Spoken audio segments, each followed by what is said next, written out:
आप देख रहे हैं मीडिया पंच, देश का विश्वसनीय डिजिटल चैनल।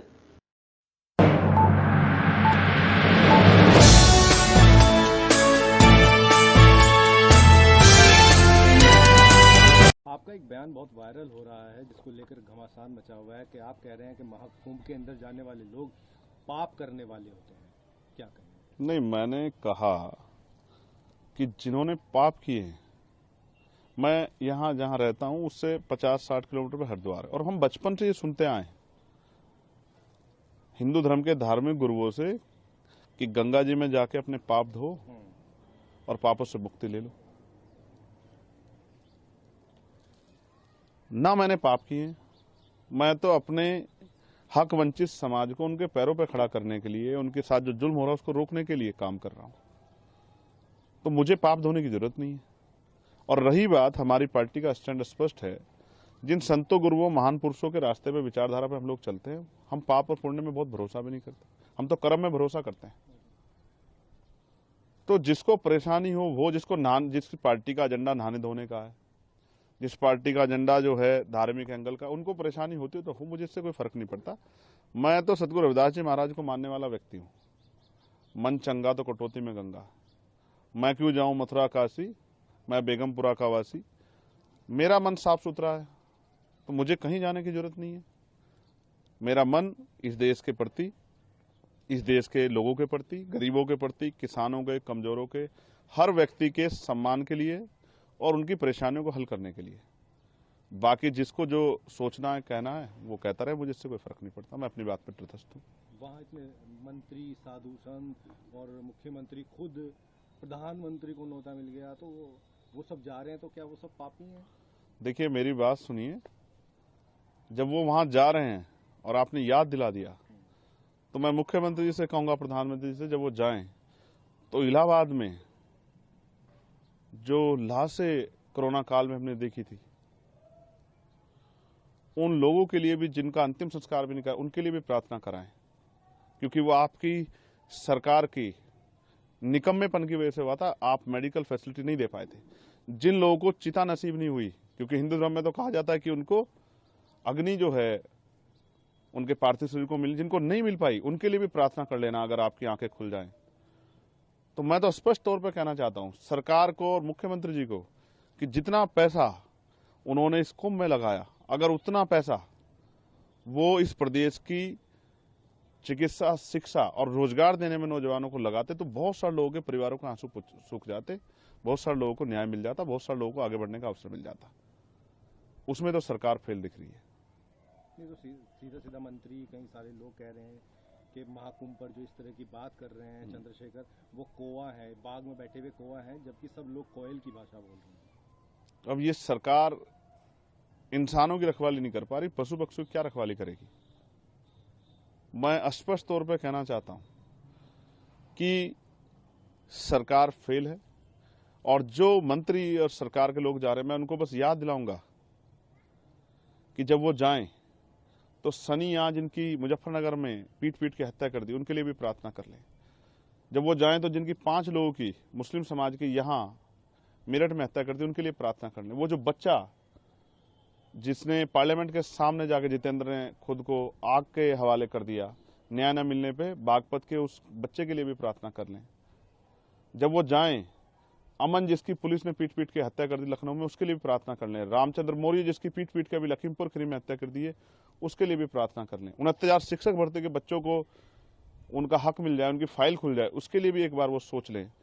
जो महिलाओं पर अन्याय अत्याचार हो रहा है, उसके बारे में भी सोच लें। किसानों के जो बुरे हाल है, किसान, हमारे नेता दल्लेवाल जी बैठे हैं जीवन मरण के बीच में अपनी समस्याओं को लेकर, किसानों, उनके लिए भी सोच लें। इस पे तो ये निकम्मी सरकार कुछ सोच नहीं रही है। तो इनका एजेंडा जो है नहाने धोने का और धार्मिक एजेंडा, इन पे मैं कुछ कहना नहीं चाहता। इनको जो कहना है कहें, लेकिन जनता इनको आने वाले समय में सबक सिखाएगी। तो अगर चंद्रशेखर को निमंत्रण मिलेगा तो क्या आप महाकुंभ में जाएंगे? देखिए, आपने सवाल के बीच में ये भी कहा कि कई धार्मिक गुरुओं ने भी इस पर टिप्पणी की है, और मैं विज्ञानवादी व्यक्ति हूँ, मुझे हंसी आती है। मैंने देखा कि जब हम वर्ल्ड कप खेल रहे थे क्रिकेट का, तो यहाँ बहुत सारे हवन यज्ञ हुए और फिर भी हार के आए।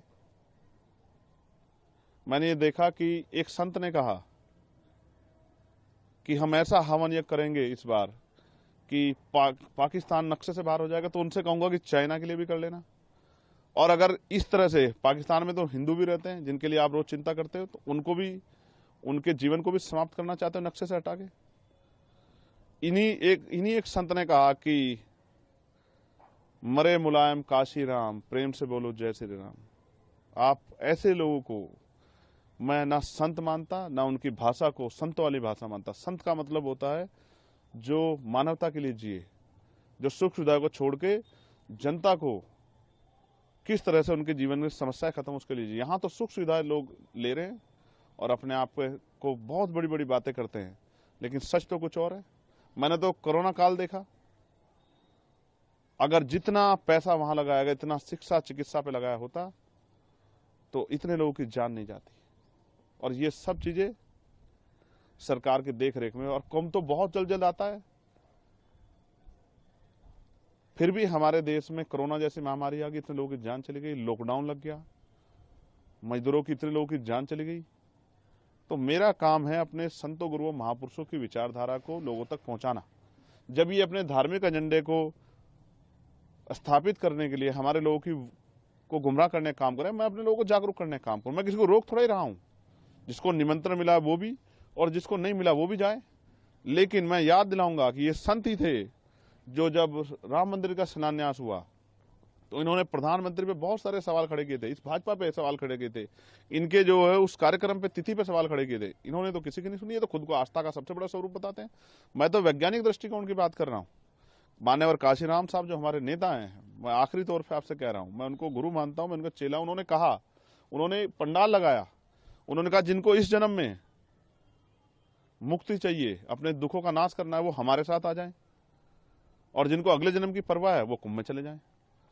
तो मैं तो इसलिए आपसे कहना चाहता हूं कि मान्यवर काशीराम साहब ने रास्ता दिखाया। अगर दलित, पिछड़े, आदिवासी, अल्पसंख्यक समाज के लोग, मुसलमान, जैन, सिख, बौद्ध, ईसाई, पारसी, उनके साथ जो हिंसा हो रही है, उनके साथ जो जुल्म हो रहा है, उनके अधिकारों पर जो हमला हो रहा है, अगर उनको अपनी समस्याओं से मुक्ति चाहिए, इस जीवन में अच्छा जीवन चाहिए आत्मसम्मान का, तो उनको आजाद समाज पार्टी के साथ, चंद्रशेखर के साथ आना चाहिए, तभी उनका भला हो सकता है।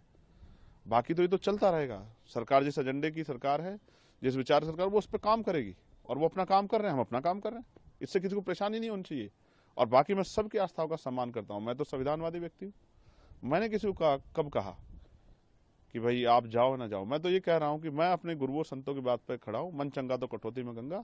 जिसका मन साफ सुथरा उसको कहीं जाने की जरूरत नहीं। आप उसमें आपके बयान में कह रहे हैं कि जिसने पाप किया होगा वही जाएगा। तो मैं फिर आपको दोहराऊंगा, मैं यहाँ रहता हूँ, मुझसे 60 किलोमीटर पे हरिद्वार है, गंगा जी का स्नान करने लोग जाते हैं। ये हिंदू धर्म के धार्मिक गुरु ये भाषा बोलते हैं, कहते हैं यहाँ स्नान करोगे, डुबकी लगाओगे तो आपके पाप दूर हो जाएंगे, ये हवन यज्ञ करोगे तो आपके ग्रह सब ठीक हो जाएंगे, आपकी समस्याएं खत्म हो जाएंगी, आपका जीवन लंबा हो जाएगा। मैं तो वही बात कह रहा हूँ जो ये कहते हैं। मैंने क्या गलत कहा? लेकिन मैं नहाने धोने की राजनीति नहीं करता हूँ। मैं लोगों को सही पथ पे ले जाके उनके दुखों की मुक्ति के लिए राजनीतिक सत्ता के बगैर, और उनको जब तक आर्थिक सशक्तिकरण नहीं होगा, सामाजिक भेदभाव खत्म, तब तक बदलाव नहीं हो सकता। मैं तो अपने काम पे, अपने उस विचार को, महापुरुषों विचार को आगे बढ़ाने का काम कर रहा हूँ।